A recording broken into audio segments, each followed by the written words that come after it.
Bonsoir à tous, bienvenue dans votre itinéraire Bretagne. Nous poursuivons la découverte de Dinan, une ville qui a su attirer les artistes. On compte ici une cinquantaine de galeries et d'ateliers dans la ville, notamment dans une des rues médiévales les plus célèbres, la fameuse rue du Gersual.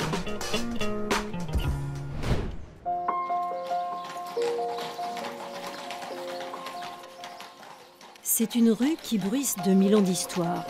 L'une des plus anciennes de Dinan, la rue du Gersual relie le port à la ville haute.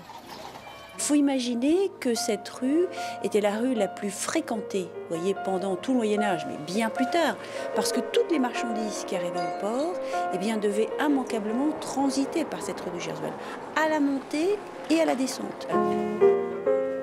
Florence Rocabois vit à Dinan depuis 20 ans. Amoureuse du Gersual, elle en connaît tous les secrets.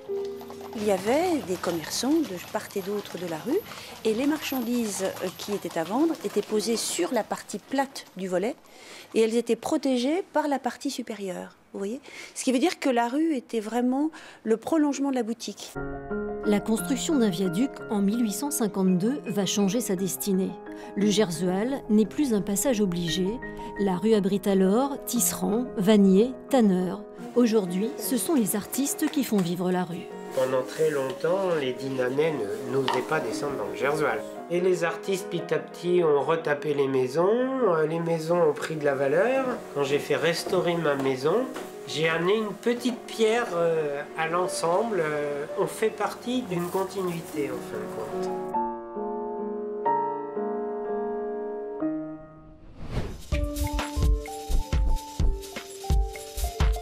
Et à 2 pas du Gersual, ce magnifique hôtel particulier, le dernier construit à Dinan en 1900, un écrin qu'a choisi Roger Venn pour accueillir son œuvre.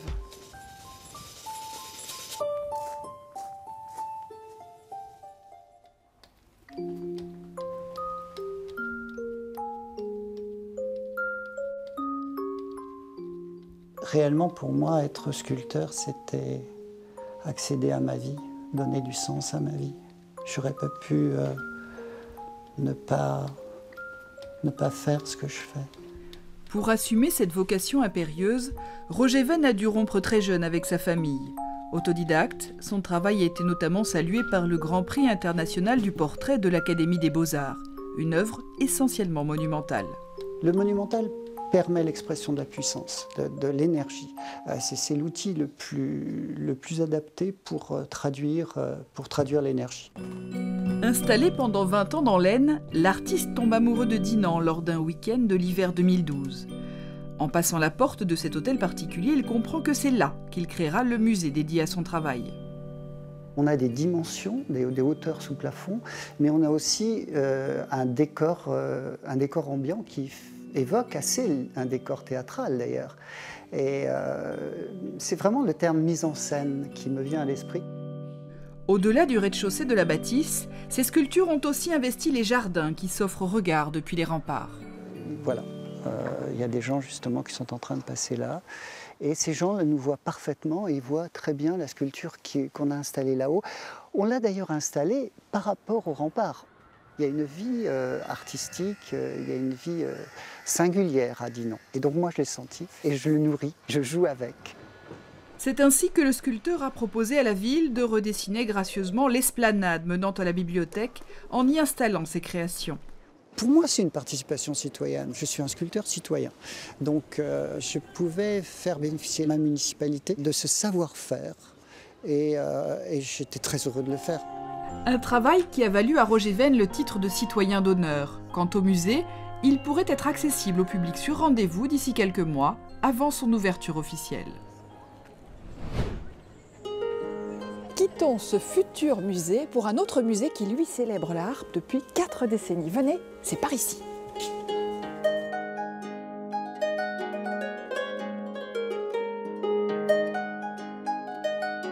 Bonjour Merzine, c'est vous qui avez contribué au renouveau de la harpe celtique. Pourquoi? Avec quelques-uns, oui, parmi les premiers. Pourquoi? Parce que je suis né ici à Dinan, à 200 mètres de cette maison, et dans une maison médiévale, que j'ai toujours baigné dans cet univers, que la harpe, elle a connu son apogée au Moyen-Âge, au XIIIe, XIVe siècle, et donc c'était tout à fait naturel.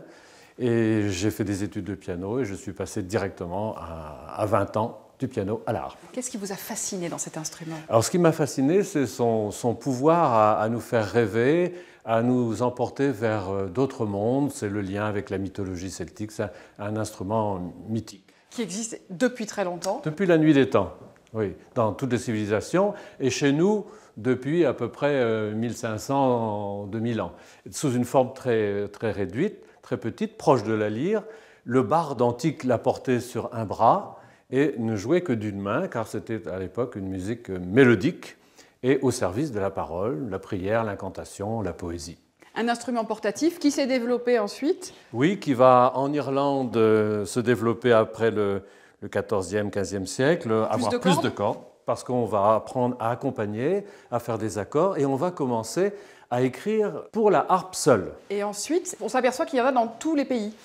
Oui, alors la harpe, elle est très présente en Afrique. C'est peut-être l'Afrique le berceau des harpes. Ça, c'est une ngoni qui nous vient du Sénégal, le royaume mandingue.